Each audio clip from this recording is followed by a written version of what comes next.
Check out ASAP Law's books on judiciary and UPSC. Coupon code and details in description box. Hello, welcome to legal awareness web series. Justice Arun Mishra का retirement होने वाला है कुछ दिनों में, और उसकी वजह से बहुत से इम्पॉर्टेंट मैटर्स जो उनके सामने हैं उन पे धीरे धीरे करके इम्पॉर्टेंट प्रोनाउंसमेंट्स और जजमेंट्स आ रहे हैं। तो अब जो कल जजमेंट आया है ये रिजर्वेशन के बारे में है, और इसमें एक ये बात कही जा रही है कि जो एससीज हैं, शेड्यूल कास्ट, उसमें सब कैटेगराइजेशन किया जा सकता है। आपको मालूम है कि अभी ये सारी की सारी कास्ट जो शेड्यूल कास्ट के ग्रुप से नोन है कॉन्स्टिट्यूशन के आर्टिकल 341 और 342 के तहत, उनमें ये बात की जा रही है। पंजाब का ये एक केस था कि पंजाब में वाल्मीकिस के लिए और मजहबी सिख्स के लिए विद इन एससीज रिजर्वेशन कर दिया गया था, और उस लॉ को चैलेंज किया गया था, और वो सुप्रीम कोर्ट के सामने था। और सुप्रीम कोर्ट ने कहा कि स्टेट गवर्नमेंट को इस तरह का राइट है। और इधर जब हम देख रहे हैं कि बहुत से जजमेंट सेंट्रल गवर्नमेंट के फेवर में आ रहे हैं, तो ये इस जजमेंट की अच्छी बात है कि इसमें फेडरल गवर्नमेंट की बात की गई और ये कहा गया कि स्टेट गवर्नमेंट्स जो हैं उनका भी रिजर्वेशन के सिलसिले में रोल है। मैं कई वीडियो रिजर्वेशन के बारे में बना चुका हूं, वो लिस्ट आप देख लें और उन वीडियोस को देख लें, खास तौर से वो लोग जो कॉम्पिटिटिव एग्जामिनेशंस में बैठ रहे हैं। देखिए, ऐसा एहसास होता है कि सरकारें तो आम तौर से रिजर्वेशन के फेवर में होती हैं, और इसलिए फेवर में होती हैं कि वो अपनी नई एक पॉलिटिकल कॉन्स्टिट्यूएंसी बनाती है। और जुडिशरी जो है वो ज़्यादातर केसेस आफ्टर केसेस ऐसा इंप्रेशन आ रहा है मेरिट को प्रिफर करती है, और इसलिए कहीं ना कहीं रिजर्वेशन के डाइल्यूशन के प्रिंसिपल्स जुडिशरी ने इवॉल्व किए हैं। जैसे आप देख लें कि अभी चंद महीने पहले उत्तराखंड से एक मामला गया और सुप्रीम कोर्ट में यह कहा गया कि रिजर्वेशन फंडामेंटल राइट नहीं है। अब यह बात टेक्निकली सही है कि यह फंडामेंटल राइट उस तरह का नहीं है जैसे राइट टू लाइफ या फ्रीडम ऑफ रिलीजन या राइट टू फ्री स्पीच है।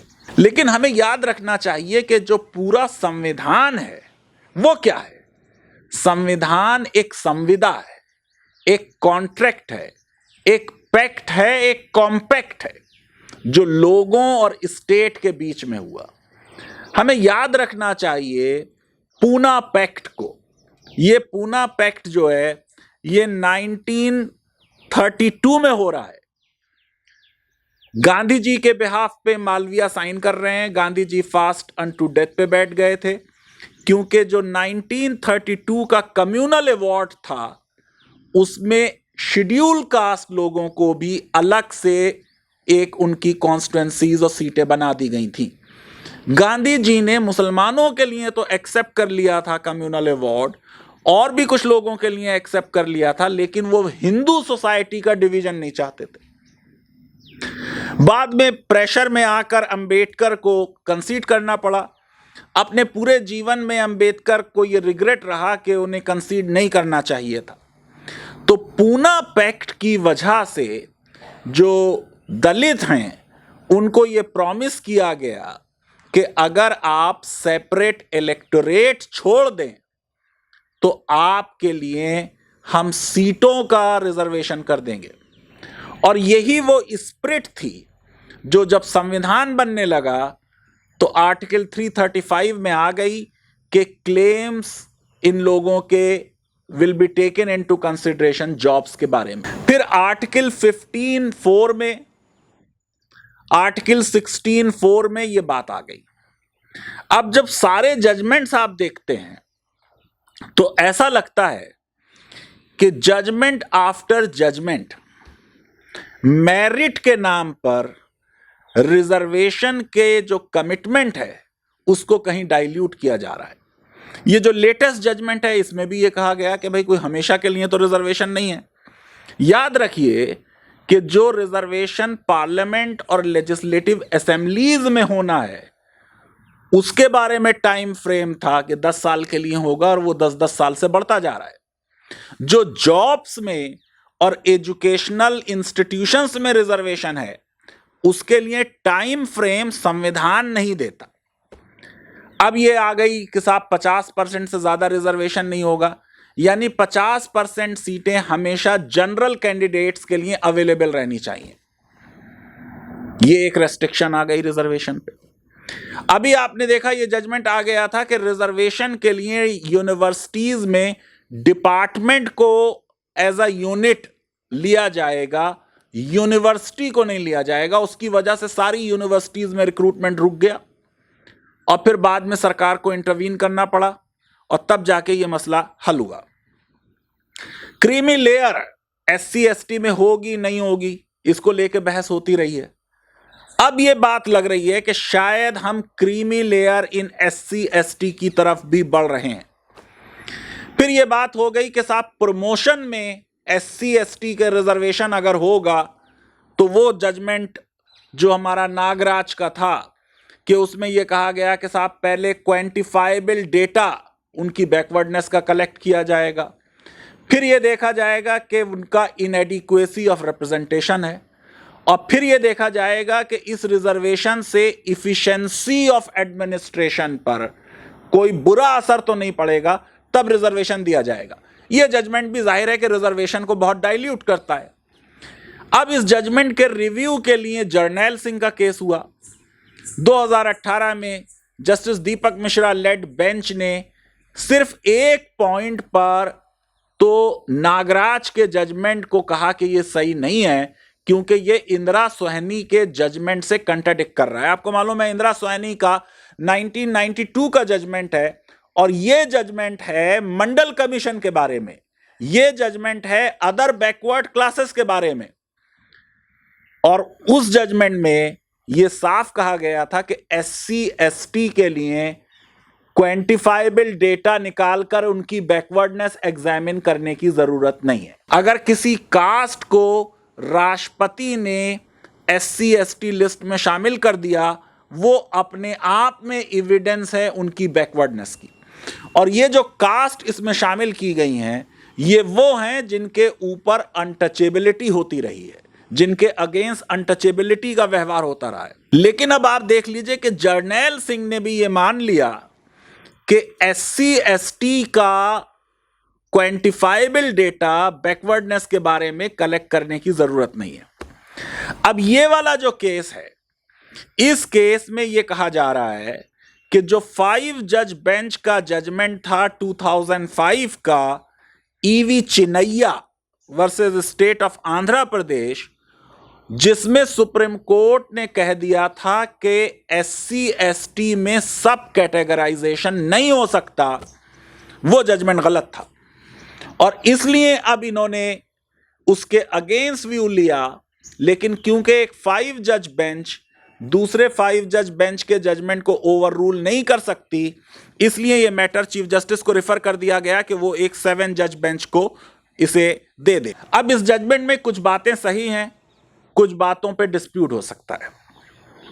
जैसे ये बात सही है कि आर्टिकल 15 क्लॉज 4 में socially and educationally backward classes और शेड्यूल कास्ट शेड्यूल ट्राइब शब्द आए हैं, लेकिन आर्टिकल 16 में जहां equality of opportunity in jobs की बात हो रही है, वहां शब्द आया any backward classes of citizens. तो ये व्यू लिया गया जस्टिस अरुण मिश्रा वाली 5 जज बेंच ने कि बैकवर्ड क्लास ऑफ सिटीजन्स यानी BC जो है, उसमें शेड्यूल कास्ट और शेड्यूल ट्राइब भी शामिल है। और क्योंकि इंदिरा सोहनी के केस में बैकवर्ड क्लासेस के बीच क्लासिफिकेशन मुमकिन था कि more backward class and backward class, इसका मतलब SCS में भी मोर बैकवर्ड और बैकवर्ड का सब कैटेगराइजेशन हो सकता है। इसके बहुत बड़े पॉलिटिकल नतायज होंगे। अभी सारी SC वाली कास्ट जो हैं वो एक ग्रुप हैं, अगर उनमें कैटेगराइजेशन होगा तो कुछ ग्रुप दूसरी तरफ जा सकते हैं और उससे जो इनकी एक सॉलिड कंसोलिडेशन ऑफ वोट्स है वो स्प्लिट हो जाएगा। यह बात सही है कि शेड्यूल कास्ट जाहिर है कि एक कास्ट नहीं है, शेड्यूल कास्ट तो एक फिक्शन है कि बहुत सी कास्ट को मिला के अंग्रेजों ने 1935 के एक्ट में उनको शेड्यूल कास्ट कह दिया था कि शेड्यूल कास्ट होमोजेनस कम्युनिटी नहीं है। उनमें भी कुछ कास्ट हैं जो ज़्यादा बैकवर्ड हैं और कुछ कास्ट हैं जो रिजर्वेशन के बेनिफिट से कुछ आगे बढ़ गई हैं। लेकिन हमें याद रखना चाहिए कि क्योंकि ये रिजर्वेशन अनटचेबिलिटी की वजह से है, मुझे मीरा कुमार जी की बात याद आती है। इंडियन फॉरेन सर्विस की ऑफिसर हैं, इंग्लैंड में पोस्ट हुई हैं और उनको इंडियन एरिया में घर नहीं मिला था। यानी वो हैं जिसका बाप भी डिप्टी प्राइम मिनिस्टर रह चुका है। इनके बाप डिप्टी प्राइम मिनिस्टर थे जगजीवन राम, इंदिरा जी की गवर्नमेंट में। काशी विश्वनाथ टेम्पल में गए, बनारस, पूजा अर्चना हो गई, उसके बाद जहाज में बैठ नहीं पाए कि मंदिर को पवित्र किया गया।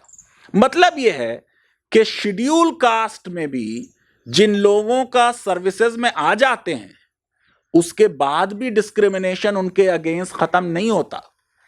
कई दलित जजेस का यह एक्सपीरियंस रहा है।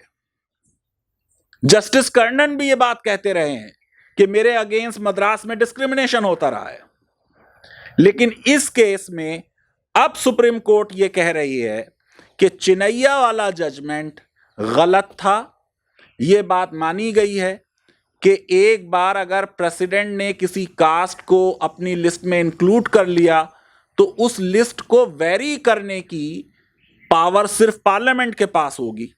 लेकिन इन्होंने यहां पे कहा है कि स्टेट का भी ये रोल है और स्टेट भी ये सब क्लासिफिकेशन कर सकती हैं।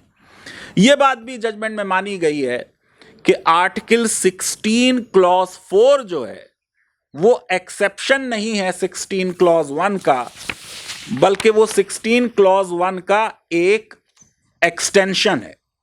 फिर यह बात भी कोर्ट ने नोट की कि 102nd अमेंडमेंट के बाद 2018 के जब आर्टिकल 342A आ गया और अब बैकवर्ड क्लासेस भी संविधान में आ गई, बैकवर्ड क्लास कमीशन भी संविधान में आ गया और ये बैकवर्ड क्लास कमीशन पेरीमेटीरिया है शेड्यूल कास्ट, शेड्यूल ट्राइब के प्रोविजन की तरह। तो क्योंकि क्लासिफिकेशन इधर मुमकिन है तो उधर भी मुमकिन होगा, यह बात कही गई। फिर जजमेंट के पैरा 40 में यह भी नोट किया गया कि विद इन शेड्यूल कास्ट भी काफी डिस्पैरिटी है और यह डिस्पैरिटी रिट लार्ज है। और यह भी बात मानी गई कि जो कॉन्स्टिट्यूशन है वो एक effective tool of social transformation है और उसका काम इनइक्वालिटीज को खत्म करना है और ताकि हर आंख से आंसू धो दिया जाए। तो ये सारी बातों को नोट करते हुए ये बात कोर्ट ने कह दी कि कोई वेस्टेड राइट किसी कम्युनिटी का ये नहीं है कि एक पर्टिकुलर परसेंटेज में उसे रिजर्वेशन मिले और states within schedule caste categorisation कर सकती हैं। अब ये मैटर एक 7 जज बेंच के सामने जाएगा और 7 जज बेंच ये देखेगी कि justice Arun Mishra led bench का जजमेंट ठीक है या चिनैया बेंच का जजमेंट ठीक है। लीगल अवेयरनेस वेब सीरीज आपको पसंद आती है तो मेरी रिक्वेस्ट है कि हमारे इस वीडियो को वाइडली शेयर करें और हमारे इस चैनल को सब्सक्राइब करें और बेल आइकन जरूर क्लिक करें। बहुत बहुत शुक्रिया, धन्यवाद, थैंक यू वेरी मच।